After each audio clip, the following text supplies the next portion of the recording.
ပုံမှန်လေးတိုင်းရှူသွင်းရှူထိုးလုပ်ရုံပဲ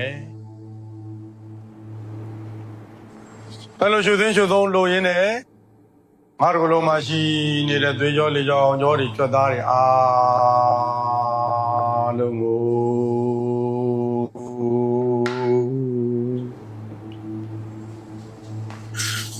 ထွက်လေနဲ့တူဖြေလျှော့ချလိုက်မယ်လို့စဉ်းစားဆုံးဖြတ်ထားလိုက်တော့ထွက်လေတစ်ခါထွက်သွားတိုင်းထွက်လေတစ်ခါထွက်သွားတိုင်းထွက်လေနဲ့တူခန္ဓာကိုယ်တစ်ခုလုံးမှာရှိနေတဲ့ခန္ဓာကိုယ်တစ်ခုလုံးမှာရှိနေတဲ့ခေါင်းပြမှခြေဆုံးမှခေါင်းပြတကူလုံးမှာရှိသမျှသွေးကြောလေကြောအာယုံကြောတွေကြွက်သားတွေအားလုံးဟာထွက်လေနဲ့တူပြေရော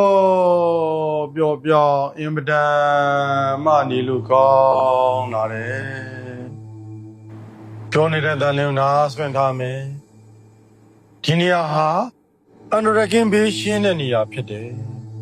လုံခြုံအေးချမ်းပြီးတော့အန္တရာယ်ကင်းဘေးရှင်းတဲ့နေရာဖြစ်တယ်ဒါမှမဟုတ်စိတ်ရောကိုယ်ပါပြေပြေပါပါဖြေလျှော့ချပြီးတော့အနားယူလိုက်စေခြင်းနဲ့ဟုတ်တယ်ဒီနေရာအန္တရာယ်ကင်းဘေးရှင်းတဲ့အန္တရာယ်ကင်းဘေးရှင်းတဲ့နေရာဖြစ်လို့စိတ်ရောကိုယ်ပါပြေပြေပါပါဖြေလျှော့ချပြီးတော့အနားယူခွင့်ပြုလိုက်ကိုခွင့်ပြုပေးလိုက်ပါကိုအနားယူခွင့်ပြုလိုက်ပါပြောနေတဲ့တောင်တော့နားဆိုင်ထားမယ်ခုအရေးကြီးဆုံးအလုပ်ကဒီအလုပ်ပဲခုလုပ်နေတာကိုယ့်ဘဝအတွက်ကိုလုပ်နေတာသတိထားပါခုလုပ်နေတာကိုတိုးတက်ဖို့လုပ်နေတာ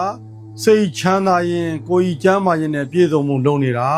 ကိုယ့်ဘဝကိုစူးစမ်းသလောက်ခရီးပေါက်ဖို့လုပ်နေတာဖြစ်တယ်ကိုယ့်ဘဝကဓာတ်တွေအမိုက်တွေစူးညောင်းတွေခလုတ်တွေရှိနေတာကိုသိတယ်အဲ့ဒါကိုဖယ်ထုတ်ဖို့အတွက်လုပ်နေတာဖြစ်တယ်ဒါမှမဟုတ်ကိုလုပ်နေတဲ့ကိုလုပ်ရလေးကိုတန်ဖိုးထားပါ